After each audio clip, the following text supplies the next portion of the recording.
Do you catch the Wardley and Clarke fight? Oh, we need to talk. We're gonna get into that now. So right now, bro, as I said, you're part of the pod, innit? Yeah. We're podding. We're talking these topics. Over here, we talk up the things though, so we won't we real talk up the things. So yeah, whatever you thought you saw, let's talk about it, bro. Let's go. Fabio, Wardley, Frazer, Clarke.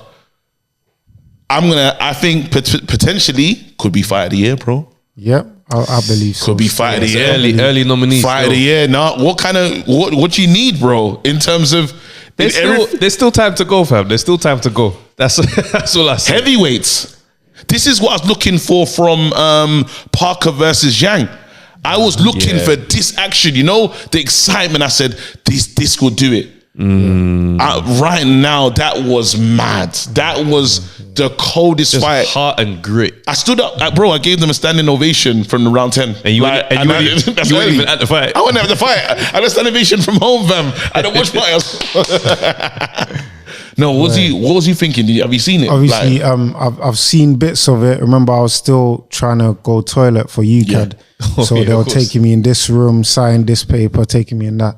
But as I was watching it, from my perspective, from what I could see, there was rounds where Fabio was getting on top. I see when he did drop Clarke, I thought, maybe he's got him. Then Clarke started coming back with these mad uppercuts. Mad uppercuts. I thought, this one might drop Fabio, but I knew Fabio's tough.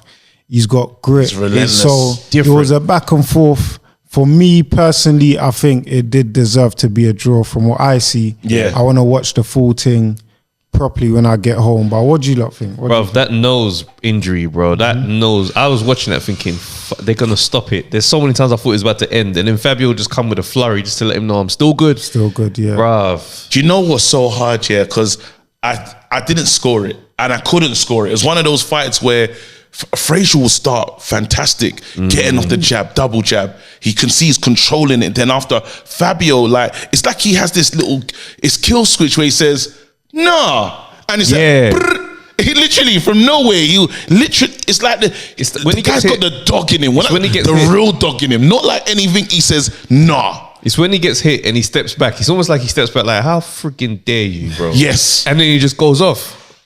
And then but then at the same time, Frazer would have a response to it, so you couldn't even tell. Even if when someone tries to steal the round, last 40 seconds, and they tried to get busy. In this one, it was like there was moments in a round where you say, he had a lot of that. It didn't go his way. So, and I thought if this fight gets stopped, it's gonna get stopped on the basis of the nose. Of the nose, yeah. Blood all over the ring. I did feel like if there wasn't that cut as a mental distraction, I feel like he'd have beat Clarke. No. Personally, I feel like he'd have beaten. There's a part of him that he has that Clarke doesn't have. No, Frazer got my respect that night. No, Frazer got my respect that night. Bear in mind, I'm just comparing. I'm sizing them up against each other now that I've seen them in there together. Yeah, and there's like a violent streak that Clarke doesn't have to get a stoppage over someone like Wardley. Okay, because the boxing is good. You can tell the boxing is at a higher level, but the grit that's missing and the spite that's missing is why I don't think he ever will stop someone like Wardley. There's times that he smothered his work where he looked like Fabio was backed up and it was time finish it, and then I think he just put the hold on him. But again, these men are heavy. I enjoyed it though. I enjoyed it. It was a wicked fight, bro. I felt like I want to see that again. It's bad body language when you drop on the floor though at the end of the fight. Oh yeah. That is you got to perform. You got to perform at that moment. Raise your hand. He collapsed in that corner. Collapsed, bro. Obviously, because they told you that. Even they tried to raise Marcus' hand at the end. Someone tried to carry him, fam. That was hilarious. Well, you ran to the rope and then his coach said he got robbed, didn't it? Heartless his thing. His coach said he won 6 rounds of it. Settled down. Something like that. Yeah. I don't understand, because if he had a broken hand as a coach, why would you let your fighter go in there with a broken hand? Mad. Ben will even let me spar certain times when I've had little niggles and he's like, nah, sparring done. Okay. You know what I mean? So for you to say you broke your hand and for your coach to send you in there, for your management team to send you in there knowing this, come on, bro. I don't even need to say anything, bro. You know what I mean? It's crazy. Brother, what's that? What's that, you know brother? what I mean? So it's mad. It's mad. No, but then, see, obviously, I'm just saying in that in how the fight ended, you could see there was one. Frazer looked disappointed. Frazer looked like, because I looked at both celebrations. Yeah. I feel like Fabio was like, oh, thank God I didn't lose. Frazer was like, I gave everything I had, and like it's like I did deep down, I don't ever want to see you again. I think it sounded like that even when he said about like, you know, the rematch and that, and he's just like, yeah, you know, maybe not next or da-da-da-da. I'm like, yeah, you man can't want to put yourself through that. You know how much mileage that type of fight puts on a fighter? Yeah, that takes away a nasty. couple. That takes away a lot, bro. Trust me. And yeah, I think I would personally like to see the immediate rematch. Yeah, facts. Like run it back in June or something. That's real. June. You want to see that? June, Yeah. you know? Nah, June. that Run it nose, back in June, that July-ish. nose, You know what I mean? that nose needs to heal, fam. Yeah. I feel like he went into this fight with that cut. I saw like it looked like he had a No, little he cuts Nah, easy. He cuts easy. I've never. Fabio had some good sparring this camp still, so Okay. I was quite surprised when I see that. But yeah, it is what it is. It's That them goes. little gloves, man. Them little gloves, that bro, they're tiny. You know, Yeah. they're tiny for big guys like that. They're very small. mad. I just feel, listen, man, them man, if they, I think late in the year, but then it will do numbers. I heard it done 1.7 million. 1.7 million. And that's good because that's co-main, bro. That's right. That's a lot of eyes on co-main. you as well. Like, that was a lot of eyes on you, bro. Definitely. That's a lot of people watching. So I don't know if it's going to be, I don't know if they can try and pay-per-view it, if they did it again. You know what? This is definitely good for Boxer. That night was good for Boxer. It was a great because night for Boxer. Boxer's definitely under the lens right now. Yeah, You know what I yeah, mean? yeah. Like with the whole Azim thing and Dalton. Like it's an interesting one. Because I saw the Harlem Eubank thing in the ring. How mad was that? That confused me, fam. I didn't expect to see Eubank at this night. They had the same. I'm not gonna lie. Yeah, we'll move on to that topic in a second. I just want to make sure we're closing up this Frazer Fabio one before we move on to that. So just quickly from you guys, in the rematch, who wins?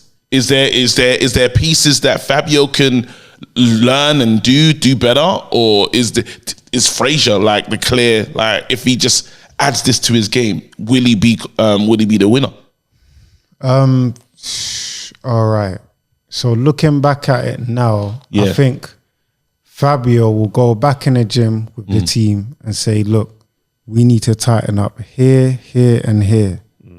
And they will do it. I said walking out, and there's even times in the gym I've gone, bro, Fabio's looking different. So much improvements. Yeah. So I believe that he will tighten up this, that, and this, and then get back in there and can get the victory. But also on Clarke's side, Clarke's got the experience. Yeah. I just feel like he just needs to add a little bit more fitness, you know, because laying down after them rounds there, you know what I mean? You should be up there celebrating, you know?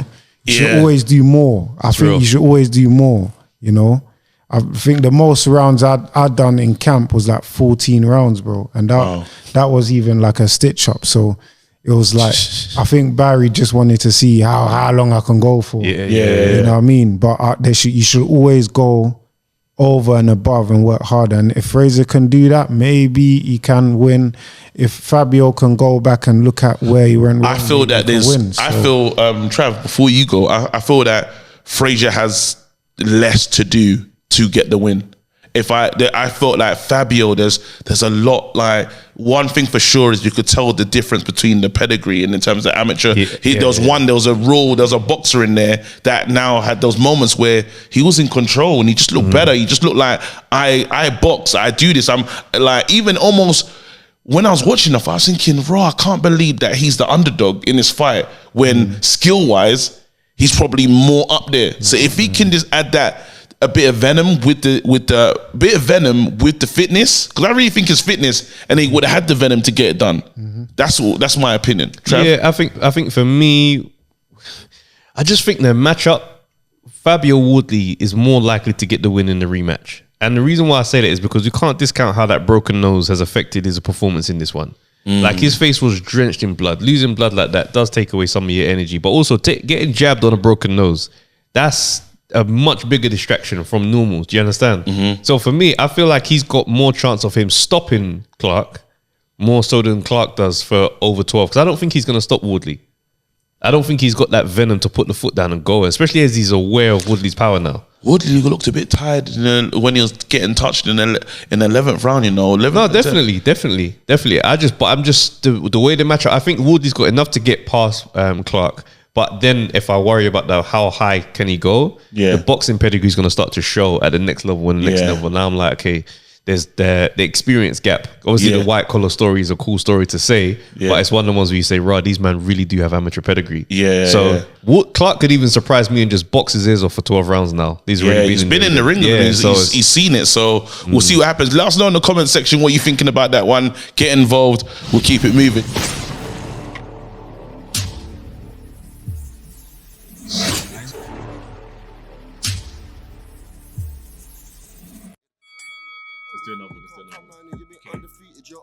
Yo, people, thanks for watching the Undefeated podcast. Make sure you like, subscribe, share, leave a comment, and all that good stuff, man. This is the place to be.